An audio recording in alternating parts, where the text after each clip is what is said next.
हाय मित्रांनो, आता सध्या आम्ही आलो इथं तानाजी सावळे निसर्ग कवी त्यांच्या घरी. मग आमची इथं रस्त्याची भेट झाली. तर मग आता ही समोर आलेली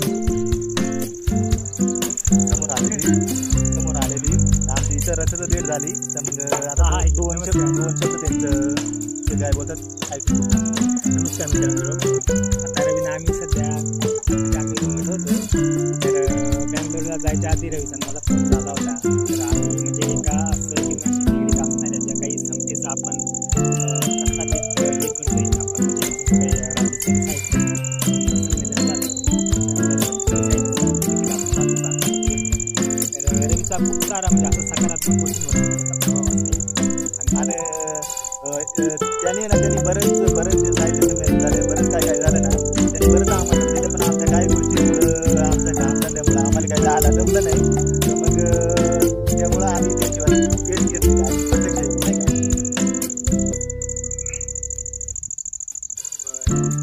बाकी काही कविता वगैरे तुम्हाला त्याच्यामध्ये तुमचा मोठा हिस्सा आहे, मोठा पाऊल आहे तुमचा. मग त्याच्यामध्ये तुम्ही अजून पुढे जावा अशी आमची अपेक्षा आहे. तर आता अजून आहे ना, अजून याच्यामध्ये थोडंसं वर घाला, अजून थोडं तुम्ही पुढे जावा.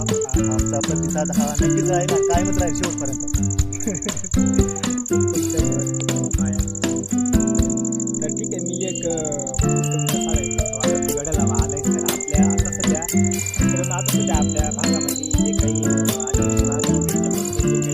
समाजामध्ये वर माझ्या सादर करतो, गावं सादर करण्याचा प्रयत्न करतो. आपल्या आदिवासी बोलीभाषेत काही शब्द आहेत आणि ते शब्द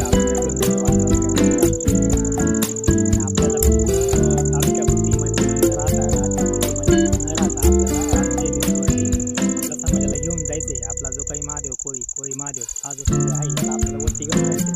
तर मित्रांनो, मी बँगलोरला गेलो होतो. बँगलोरला जाऊन तिथं माझा एक काशीम नावाचा मित्र आला होता. तो आदिवासी होता, पण त्यांनी मुसलमान धर्म स्वीकारलेला आहे. मणिपूरमध्ये जो आपला आदिवासी बांधव आहे तो ख्रिश्चन आहे. नागालँडमध्ये जो आपला आदिवासी आहे तो बुद्धिस्ट आहे. आणि आपला इकडे महाराष्ट्रामध्ये आपण राहतो